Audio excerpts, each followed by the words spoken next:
Le 20 juillet, Job 34, 29. Jésus dit: Il a déjà été dit dans les temps anciens, si Dieu donne la paix, qui pourra condamner? Pourtant, ces docteurs qui m'accusaient sans relâche et connaissaient à la perfection les paroles du livre jugeaient de différentes manières. Pourquoi? Parce qu'ils connaissaient la lettre, mais ne comprenaient pas l'esprit de la lettre. Ils étaient semblables en tout aux docteurs d'aujourd'hui qui jugent et condamnent sous des prétextes ridicules et cruels, mes bien-aimés et moi avec eux. C'est ainsi qu'ils ont condamné Zachée. Dieu avait donné la paix à son serviteur repentant qui revenait à la maison du Père, plutôt que du patron. Mais eux, ils le condamnèrent, lui et son serviteur, car à leur avis, la forme de repentance de Zachée n'était pas suffisante. C'est naturel. Il était dénué de ces formes hypocrites, tout extérieures, que les scribes et les pharisiens affectionnaient.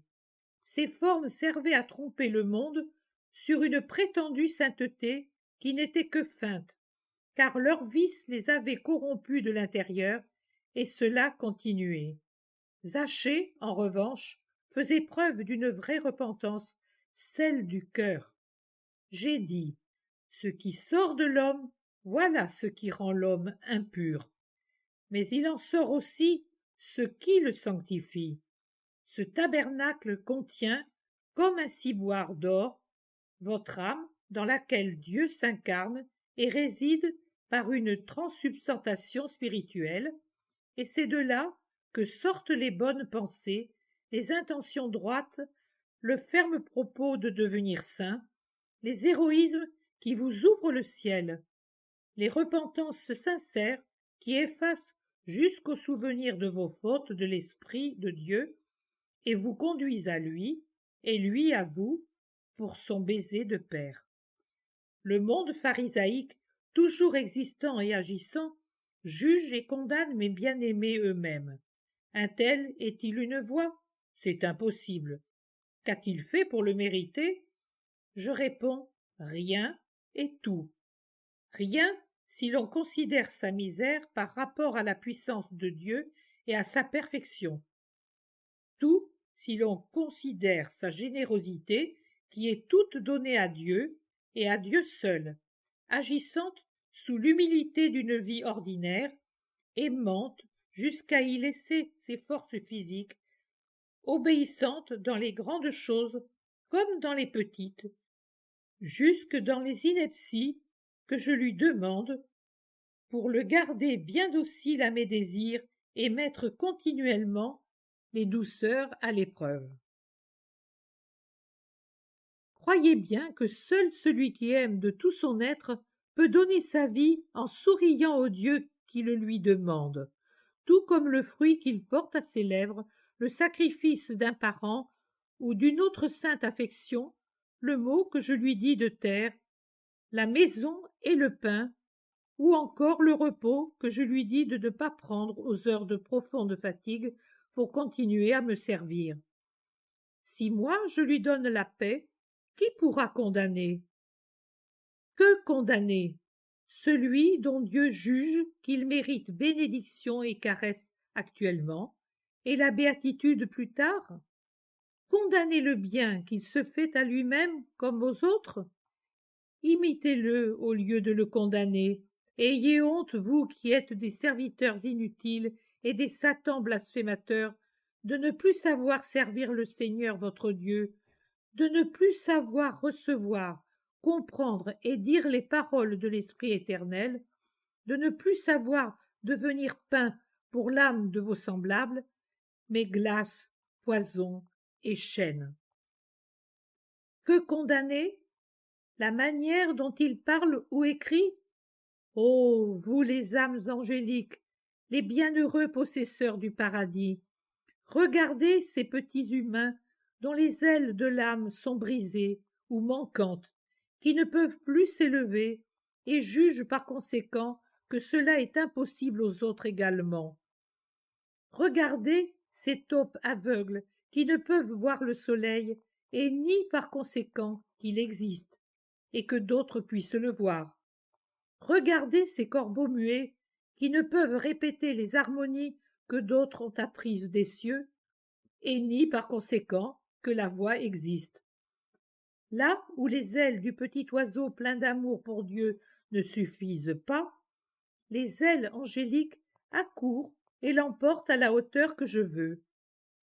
Moi, moi-même, l'aigle d'amour, je fonds sur lui et l'emporte dans les hauteurs jusqu'à mon paradis. Je lui montre alors cette beauté que vous ne savez presque plus imaginer, tant cela vous semble être une fable, et vous dissimulez votre incapacité sous une avalanche de mots dont le sens est le suivant. L'on ne peut décrire le paradis parce qu'il est pensé. Pensé, il est réalité.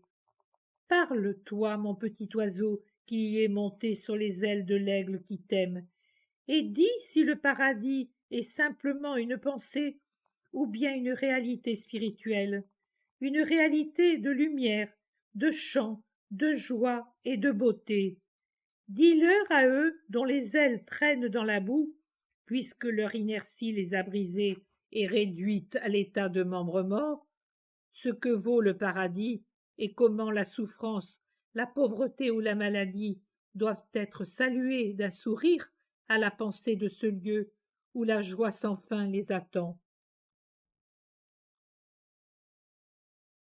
Vous apercevez à grand-peine le soleil derrière d'épais rideaux de nuages créés par la sensualité de votre chair et de votre pensée, par vos rationalismes qui ont effrité en vous la capacité de croire avec la simplicité des enfants et la fermeté des martyrs. Vous ne pouvez plus contempler le soleil parce que vous ne parvenez plus à lever la tête du joug pesant de votre humanité, qui écrase en vous l'esprit, alors que mes bénis, privés de toute contrainte humaine, se tiennent debout, la tête de l'âme toujours levée pour m'adorer, moi le soleil. Pourtant, le soleil existe, et il en émane des océans de lumière et de feu, pour remplir de chaleur et de splendeur mes amis, pour lesquels j'ai préparé un trône éternel. Il existe, et leur appartient déjà, car il resplendit sur leur tête comme le visage d'un père au-dessus du berceau de son bébé. Rien n'est plus doux que cette protection amoureuse et jalouse qui ne les quitte pas une seconde. Vous qui ne savez plus chanter vos harmonies à Dieu, vous qui ne savez même plus lui dire que vous l'aimez, non pas avec la bouche mais avec le cœur, c'est cette harmonie-là que Dieu veut entendre de l'homme. Ne disconvenez pas que ceux qui m'aiment puissent répéter les harmonies surnaturelles apprises de moi et de mes saints.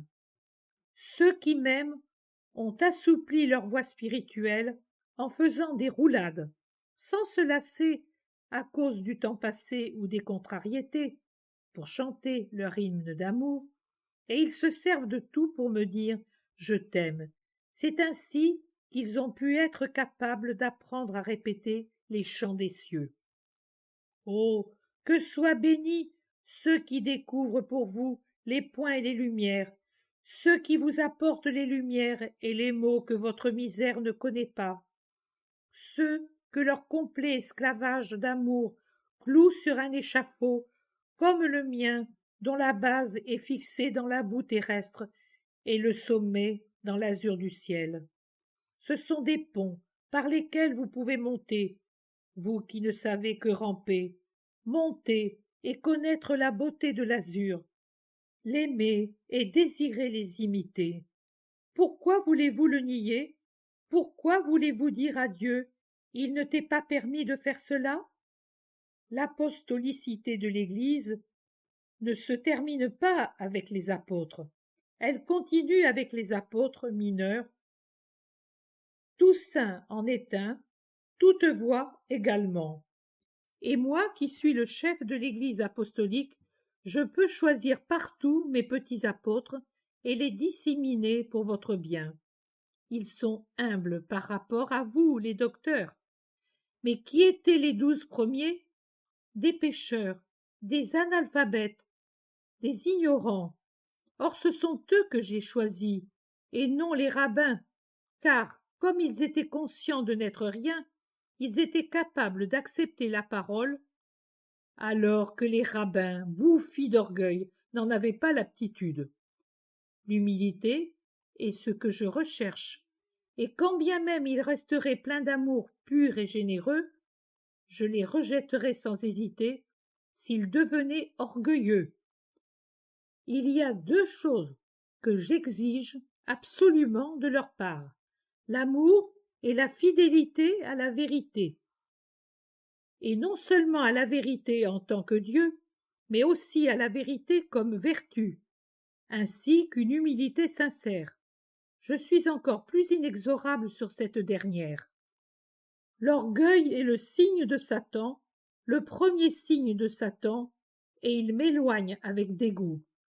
Croyez donc bien que si, moi, je leur donne ma paix, aucun de vous ne peut les condamner.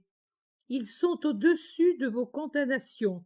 Ils aiment et écoutent les secrets de Dieu dans mes bras, puis vous les offrent selon ce que Dieu veut, pour vous jeter un collier de perles paradisiaques qui puisse vous servir de guide et d'échelle vers le ciel. Je te donne ma paix, ma voix. Repose-toi comme un enfant sur le sein de son père.